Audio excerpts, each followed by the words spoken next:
সুরমার তীর চাতক নদীর দুই পাড়ে যেন বালু আর পাথরের পাহাড়, মাইলের পর মাইল জুড়ে স্তরে স্তরে সাজানো পাথরের স্তূপ।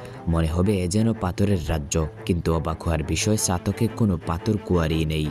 তাহলে এই বিপুল পরিমাণ পাথর কোথা থেকে এলো? তত্ত্ব বলছে লুটপাটার অবৈধ উত্তোলনের মাধ্যমে এসব পাথর এসেছে সিলেটের বোলাগঞ্জ, সাদা পাথর, লোবাছড়া আর দলাই নদী থেকে।